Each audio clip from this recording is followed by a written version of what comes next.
Hey and welcome. We're so glad to have you tuning in with us today. My name is Michael and I'm the senior pastor at Community Church, and we want you to know every single week our team works so hard to bring content, to bring a message that would be encouraging for your life, where we take the scriptures and we make them practical in your life, how you can apply the truth, the promise, the goodness of God's word to your life in a way that you could move forward and ultimately live fully alive. I hope you enjoy this week's message.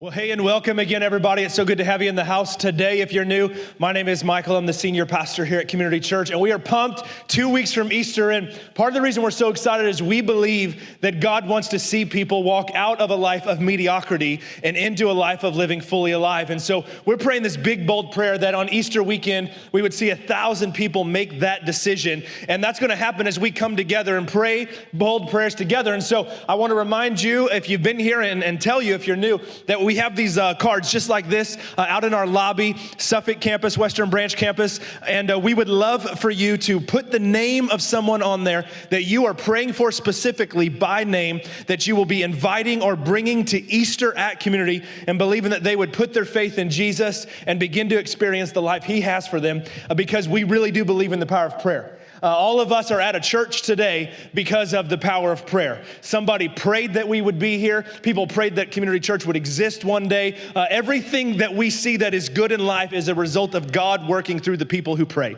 That's what the scriptures would show us. And so we're believing for God to do some amazing things through our prayers. It's going to be a lot of fun. And I like to encourage in the weeks leading into our services, other than our 8:30 service, that if you don't have kids and you want to have an easier chance finding a seat, I would encourage you to come to the 8:30 service. So that's just, perhaps Saturday night also, and one or the other. Come to any services you want. I would encourage you to come to church early if you want to find a seat on Easter, because you'll be glad that you did. It's going to be a lot of fun, and I'm excited about it. How many of you know that it's true that we sometimes say things and we don't actually know what they mean? As a parent, I will hear my kids say things and I will respond to them and I will say, do you know what that means? And more than half the time, I shouldn't try to quantify it, but often they will say no, to which I will say, you shouldn't say things you don't know what they mean. And then I realize that adults do it all the time also. This past week, I was working at our cafe. If you didn't know, we own a cafe as a church called Gather in Western Branch, and it's a nonprofit cafe that we started a couple years ago, just as a place for us to kind of allow people who would not come to a church to kind of interact with people who are followers of Jesus Christ, and just kind of produce this place where people would be able to experience genuine community before they come to an actual church, and also to raise money that we could put back into the community. And it's really cool to tell you, in about a year and a half of existing, we have seen many people who were away from God put their faith in Jesus and come to church because of that cafe, and we've been able to give thousands of dollars back into the community because of that existing. And so pretty cool. And a lot of our team works from there because we don't have much office space, because we have turned office space into kids space throughout the years at our Western Branch campus. And so we're working there. This one guy on our team comes in and I said, how you doing? He said, I'm feeling under the weather. And I said, what does that mean? Because if you're over the weather, does that mean you're sick of the weather? Like to be over the weather? Because if you're over something, you're just really tired of something. So what does it mean to be under the weather? And some of you are like, I use that. So I did some research, about 2 minutes worth, to find out what under the weather means. And really that whole saying, it comes from when you would be out at sea and you would begin to feel seasick or some motion sickness, or it could be tied to what the actual weather was. And so you would go down below, and the actual context was under the weather bow, and you would go down below to get away from the weather that was causing you to feel under the weather. So really, you shouldn't say under the weather just because you have a cough. Let's pray. God, we love you, and we thank you that, Lord, we can gather and we can encounter you. I thank you that, Lord, whatever reason we thought we were at church today, whatever reason we thought we were listening, if we're watching online, that you have a purpose for our life that is good.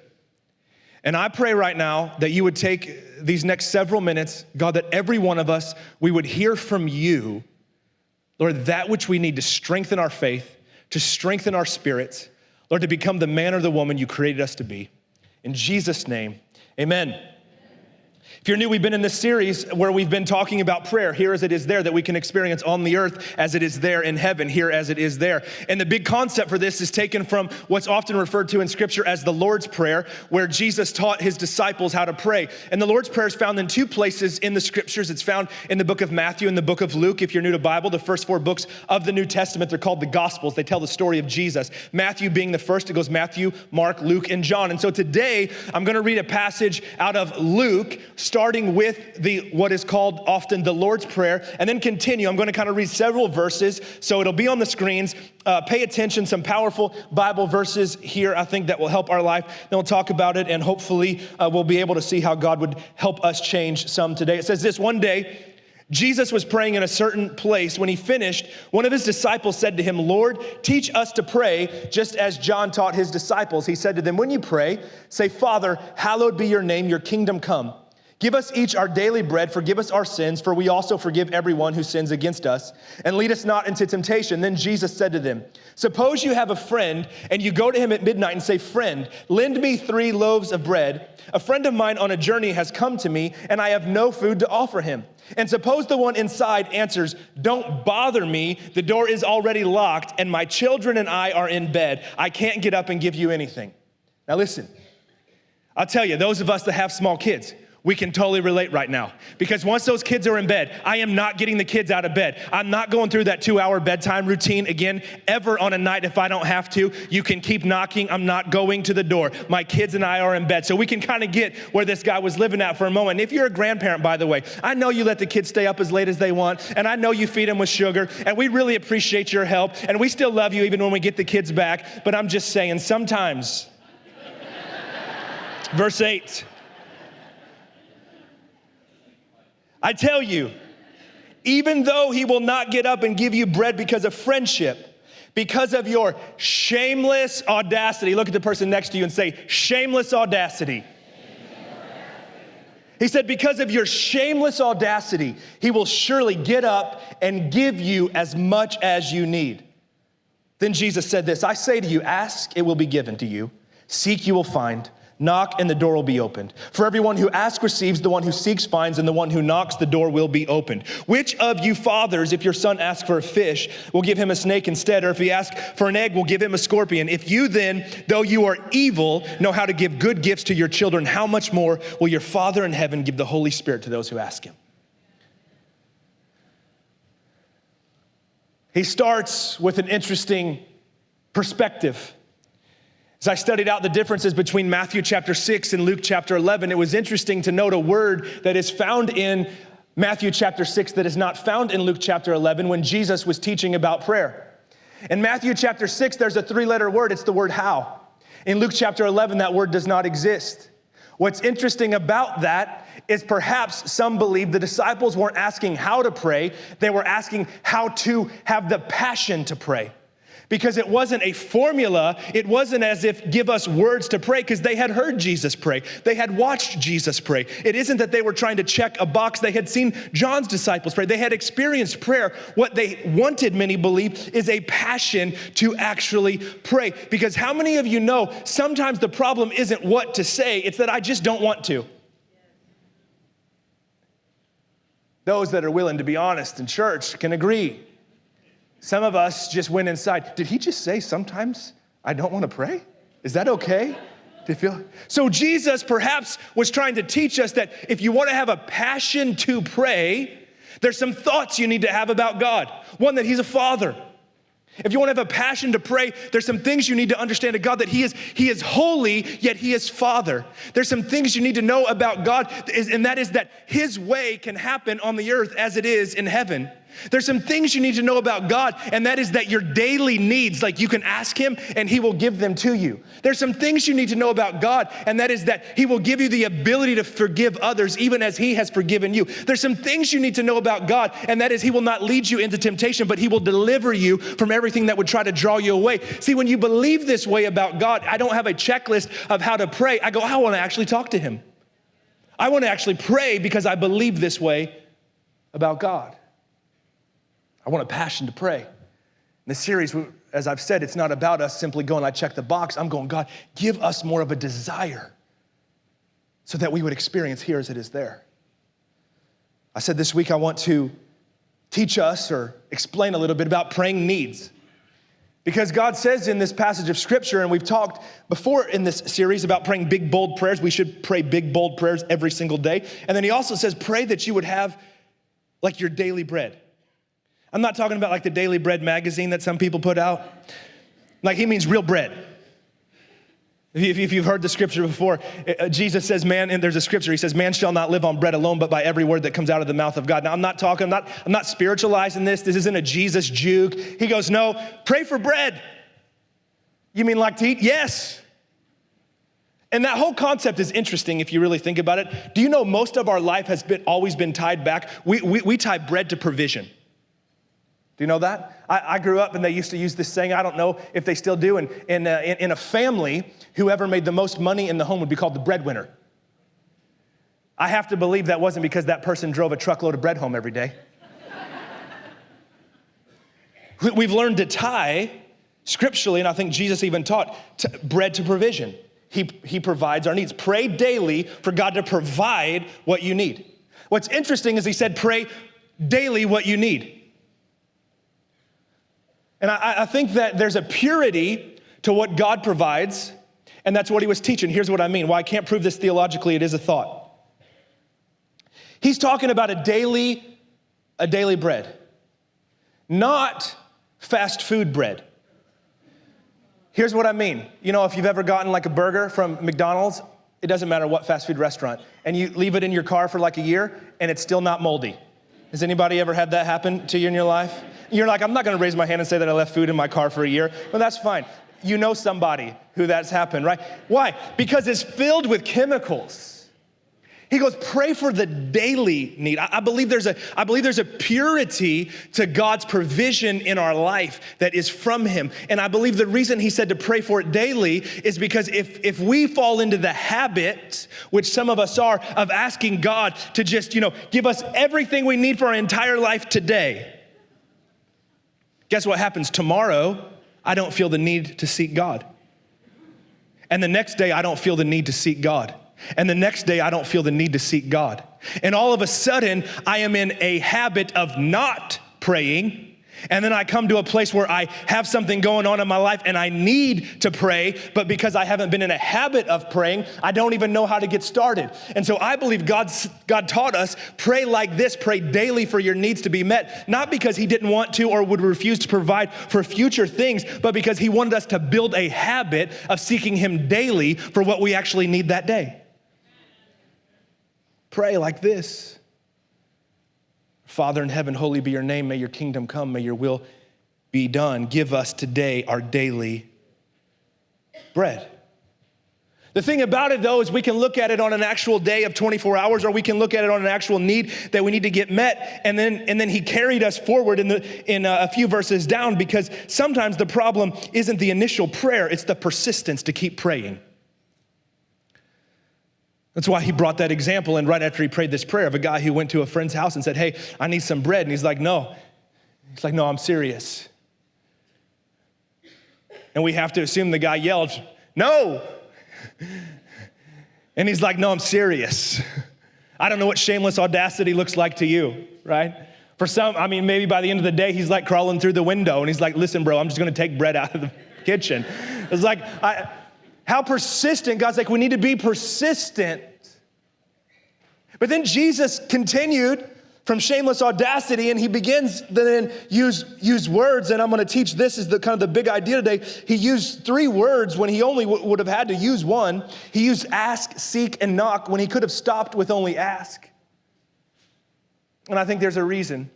The first reason, if you're taking notes, you can write it down, and I think Mark Batterson said this statement first, but we're called to pray like it depends on God and work like it depends on me.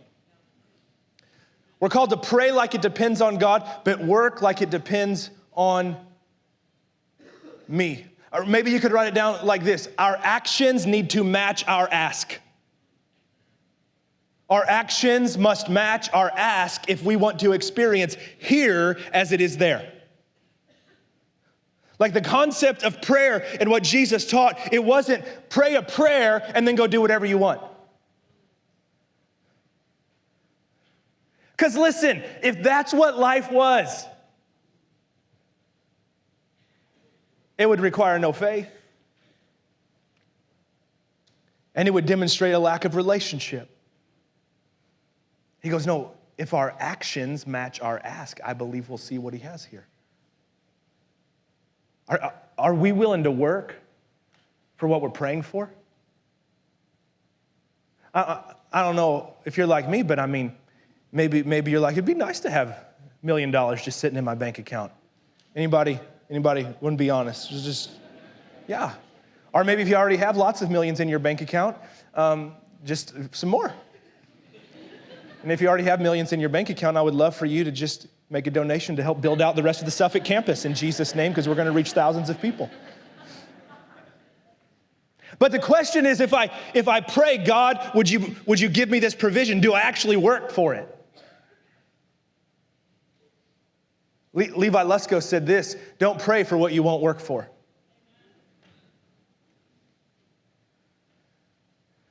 Lord, I want to have a great company one day. Give me a great company. Do you work for it? Lord, I want to have a great marriage. Do you work for that? Lord, I want to have a great relationship with my kids. Do you work for that relationship? Lord, I want to have great friends. I just want to have friends, like that we're close and we trust. Do you work for those friendships? Because I think we begin to experience what God has for us when our actions and our ask match. And this is why, when it comes to this whole concept, I have to know what I actually want.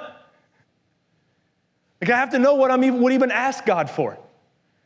As I talked, I believe in week 1 of this series, sometimes we don't pray big, bold prayers because we act like we're afraid to put God's reputation on the line, when in fact, I think we're more scared to put our reputation on the line. But I think sometimes we don't experience what God has because we don't pray specific prayers.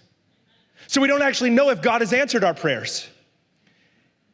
And I also said this, if you weren't here, I'll remind you that 35% of answered prayers would be a good batting average if you were a baseball player. I would much rather go after that than to just not pray specific prayers. Because maybe you'll bat 1,000%. This is 100%. It's interesting. I don't know why they call it 1,000. It's like 900. Anyway, Mark chapter 10, Jesus was with this guy who had a need, and he asked him this question, verse 51, what do you want me to do for you? What do you want me to do for you? It's the same question Jesus asked every one of us today. What do you want me to do for you?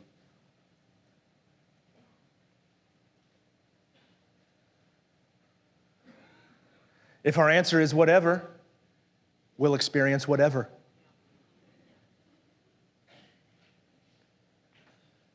Could I encourage you today that he taught us to pray, not just so that we could go through some motion, but so that we could pray specific. Listen, when that guy went to his friend's house, do you know what he needed? He needed bread. Look, I got people I want to feed. I need bread. Give me bread. Do you and I pray specific? Or do we live like guilty sometimes right here, just in this kind of generic world?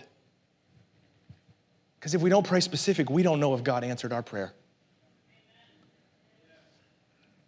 So we are in this season as a church where we are in the process, and I just sort of mentioned it, but we are remodeling an old grocery store in Suffolk to move our Suffolk campus to. And about 3 years ago,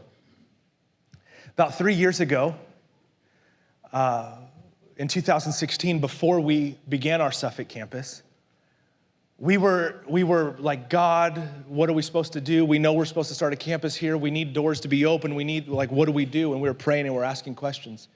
And we began to get specific in our prayers. One of the things about praying specific prayers is that you will actually know if they get answered or not, and you will actually know the time they get answered or not. One of the things about praying specific prayers is it will really show you what your timing is and what God's timing is. I shot a little Facebook video about 3 years ago. In just a moment, I'm going to show it to you. And the significance of this video is that when I shot this video, I was in the parking lot on Holland Road of where our Suffolk building will be. This was 3 years ago. I want you to watch this video. Let's watch it. Hey, good morning, social media peeps. I just wanted this morning to take a minute and just kind of maybe encourage some people. I'm actually out in Suffolk praying and asking God really for his favor over where he would have us put our Suffolk campus in 2017. And as I'm hanging out here, I've been just praying and reading my Bible, and I read this verse, and I just think it's for, not just for me today, but I think it's for a lot of people to just calm down. You know, we get so darn worked up. And as a dad with little kids, man, they get worked up like crazy sometimes. And I realize as adults, we get worked up like crazy, and we're just running around screaming like chickens with our head cut off, and we're freaking out. You know, for some people, it's like Freak Out Friday. And I think Jesus is just like, calm down. In fact, listen to this verse in Exodus 14, verse 13. It says, Moses told the people, "Don't be afraid. Just stand still and watch the Lord rescue you today. The Egyptians you see today will never be seen again. The Lord himself will fight for you. So just stay calm." You know, it's a holiday weekend. There's a lot of activities that people will be doing. And it gives us an opportunity to get stressed out and to get worked up. And maybe you're worked up about your finances today, or maybe you're worked up about a family situation, or, you know, maybe you got a big decision. And I just believe God is maybe with a megaphone to us today saying, hey, trust me. Just stay calm today, maybe more than you ever have before. Just stand still and watch me work a miracle in your life. Be encouraged today. We serve a Father in heaven. If you're a follower of Jesus today, we serve a Father in heaven who is always, always working for us. He loves to give good gifts to us. So be calm, watch God work a miracle in your life. I love you guys, and we'll see you soon. I was sitting asking God for that building, and it didn't happen. So we kept seeking, and all of a sudden we're knocking, this door opens that we would be able to start our Suffolk campus in our Kings Fork High School. Go portable, start it that way. So we're like, all right, we're gonna walk through this door because this is the door that the Lord opened, because we know there's a people, thousands of people in this part of Suffolk, because he specifically called us as a church to go to more the downtown area of Suffolk. And so we're like, okay, so we go and we start this campus at Kings Fork High School, where some of you are sitting right now. And then several months ago, we're reminded, or really told for sure for the first time, hey, you can only be here at Kings Fork for a few more months and you're gonna have to leave. Okay. Lord, we're still praying. We've still been praying. And I contacted the owner of that building in Suffolk, where I was sitting in the parking lot when I shot that video and praying and asking for God's favor that this would be a permanent location for our Suffolk campus. Contacted him several months ago, 2 years later than when we had contacted him the first time. And now we have that, and we're moving into it for a lower price than we would have had 2 years ago, because God's favor was on it and his timing was right. And he says, pray specific and keep asking. I wonder if you and I sometimes we just stop too soon. I didn't get the answer in the time I wanted it, so I just quit. Let me give you 2 acronyms to help your life today. First is push. Pray until something happens. I reference this often, pray until something. How long should I pray? Until what you're praying for happens. And if you want to know how long it's going to take, Alan. As long as needed. To really help you today, push Alan. If your name is Alan, I'm sorry. And if you have a friend named Alan, I'm sorry. Push until something happens, as long as needed. What does that look like? Here's what Jesus said it looks like, not just asking. He said 3 things. Listen, verse 9 of Luke chapter 11. Ask, he said.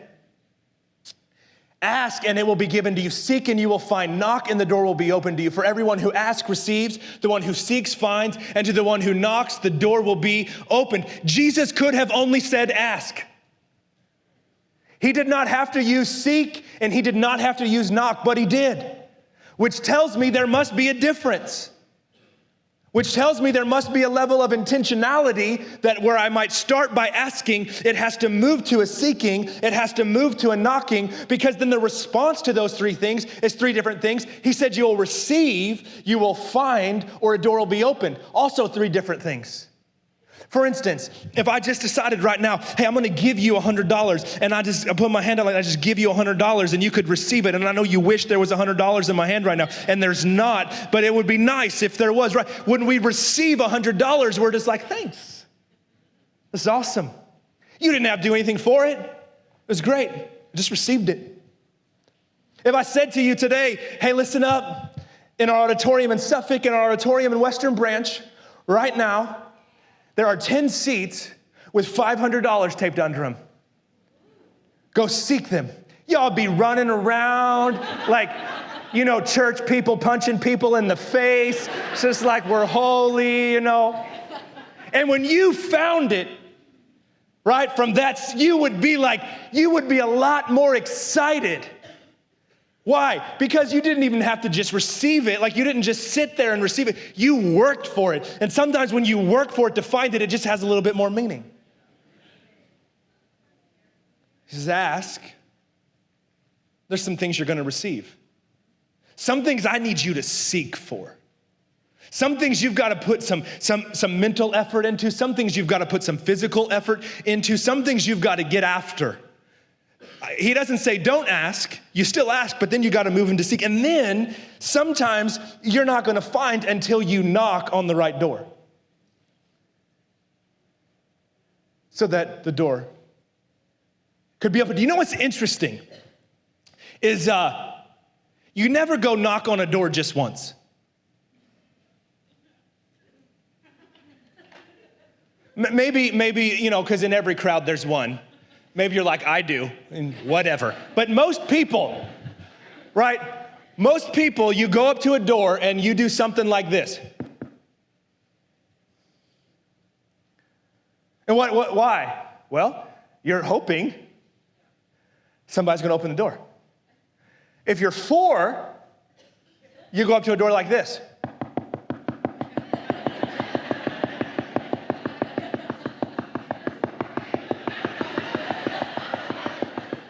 Stop knocking. Okay. Isn't it also interesting that Jesus said we're supposed to come to him like little children? Do you know why a little kid keeps knocking nonstop? Because he really expects that door's gonna get opened. Maybe today, God has something really good and powerful for us. And we need to start coming to that door and knocking like a 4-year-old, going, I actually expect God is gonna open up this opportunity. I actually expect God's gonna improve this relationship. I actually expect God is gonna move me into his favor, and I'm gonna stand here and let him meet me at the level of my expectation. I'll preach this for all of my life. God responds to faith. I don't think we can pull any other truth out of the scriptures. God responds to faith. Do you know the greatest way to build your faith? Pray. When you pray, your faith gets built. And when your faith gets built, you experience more answers to your prayer. Pray builds faith, produces answers. So knock. And then keep knocking. But let me tell you, one of the things about knocking and asking God to open a door is you have to be okay knowing that means some doors might need to be closed. Because the last time I checked, you can't walk into 2 open doors at the same time. And a lot of us today, the struggle we have is that we do, in this one part of us, we really do want to follow Jesus. We really do want to step out of a life of, and it could be anything, right? It could be a life of sin. Honestly, it could be a life of just being like culture. What I mean by that is, like, most people in America, at least, were just so selfish. I mean, this is like offender number one. We're just so selfish. We need God's help. And we just go about our life that way, and we just say, but I do want to have Jesus, so I just want to go through his door, but I'm not willing to take this foot out of this door over here. And he goes, if you really want to experience what I have for you, you got to let that door close. Even as I say that to you today, I believe some of you know exactly what that means for you. Don't be afraid to let that door close. Know that the one God does have open for you is better. There's still that in-between moment, though, when I think God's opened the door. I think he's responded, but yet I don't have the full answer. What do I do? Well, the Apostle Paul gave us this passage of Scripture, these couple verses, which I'm going to preach in 3 weeks on also.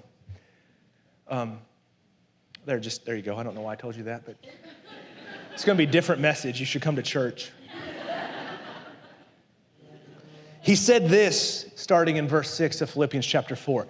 Don't worry, which maybe I say this too much, but just again, when that is how you start a sentence, it just makes me mad.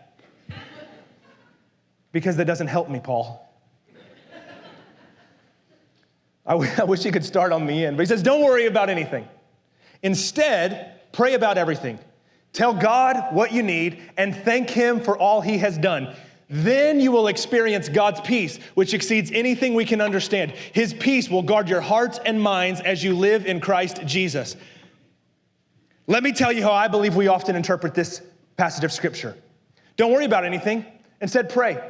Tell God what you need and thank him as he gives you the answers to all of your prayers.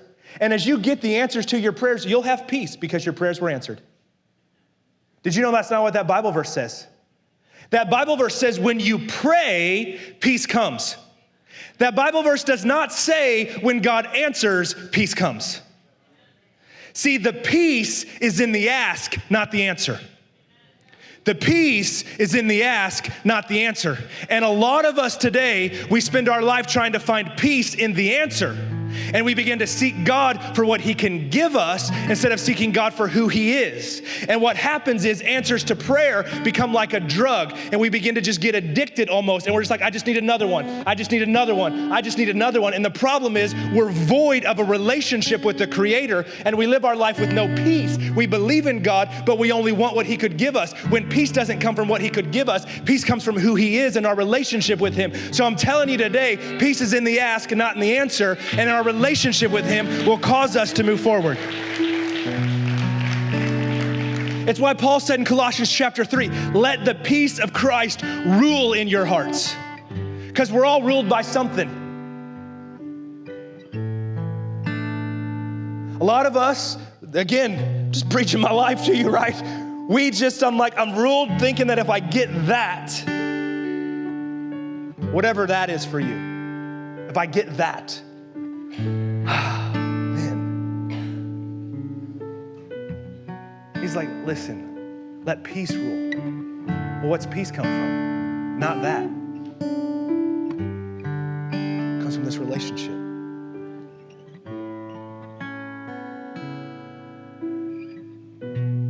That's why Jesus, right, he says, ask, seek, knock. Why? Because it's an all of life journey. You could look at this however you want, but we should always be asking, seeking, and knocking. Different things, different seasons, different scenarios. And that's what it means to be a follower of Jesus, to live in this life, being led by the Holy Spirit, living our life, asking, seeking, and knocking, but having peace the entire time because of the one who's with us as we ask, seek, and knock. I think today there's some of us that, if we're honest, we've been knocking, but God hasn't been opening. And maybe the reason he hasn't been opening our knock is because we haven't responded to his knock. Revelation chapter 3, Jesus said, behold, I'm standing at the door knocking. If your heart is open to hear my voice and you open the door within, I will come into you and feast with you and you will feast with me. What is a feast? It's an idea of a celebration. It's an idea of this place of inner peace and joy. And he goes, I'm knocking. Will you open your heart to me? Maybe some of you are here today and maybe you've never, a term we might say, just fully surrender, fully opened your heart to God to say, Lord, here's my life. I want your way, not my way, to be done. I'm opening the door of my heart and my life to your knock, believing your way's better. For some of you, maybe you've never done that, and today you know that looking and striving hasn't worked, and you're like, I want to try this. I want to try this Jesus thing, and it's a day for you to say, I'm going to put my faith in him. I don't know all it means, because life is a journey. It's a marathon, not a sprint. Maybe you're also here today, and if you're honest with yourself, you've responded to God and let him into a lot of parts of your life. But there's a couple parts that you're still like, no, this is okay without God. I don't want to let him into this part of my life because then I'll have to change. And I know that. So therefore, I'm going to not open myself up to him in that way. And let me tell you something today. Every area we let God into our lives makes that area better. And we will never know it until we open the door and let him in. This is where fear and faith really stand at opposition. Our faith says, God, I'm going to open up. Fear says, but I don't know. I would encourage you today in this moment, let it be faith. Maybe for some of you today, it's that faith to put your trust in him for the first time. So would you close your eyes with me? And I want to ask you to be bold. I want to ask you, if you're in one of those two places I just identified, that you're a person today who you've never, as an adult or as a young person who knows what they're doing, said, God, I'm opening my life to you. I'm putting my trust in you. I'm giving you my heart. I want to follow you. Or if you're here today and the truth is that while you may have prayed a prayer, you may even come to church, you know that you've not given God your whole heart. You've not trusted him with your whole life. And today, right now, in this moment, you would say, God, I want to do that. I want to give you all the parts of who I am, not just one area. Today, I'm putting all my trust in you. If you're in either of those places, would you be bold? Just lift your hand up in the air, say, that's me right now. It's awesome. It's awesome. Yes. Just a couple more moments. If that's you, be bold. I believe when we do something physically to respond to what God is doing in our hearts, it gives us courage to follow through. It makes it a decision. You can't just pretend nothing happened. This is the day you declared, you lifted your hand up in the air high, not worried, saying, yes, God, that's me. My whole heart today is yours. Yes. Yes. You can put your hands down, and I ask that you just pray this prayer with me if you raised your hand. Pray this prayer with me if you've already given God all your heart. It's a prayer of faith and following him. Repeat after me. Say, Jesus, thank you for loving me, for forgiving me, for taking the punishment I deserve. Today, I decided I want your way, not my way. I don't know all it means, but I trust you. I believe in you, and I believe you have me. In Jesus' name, amen.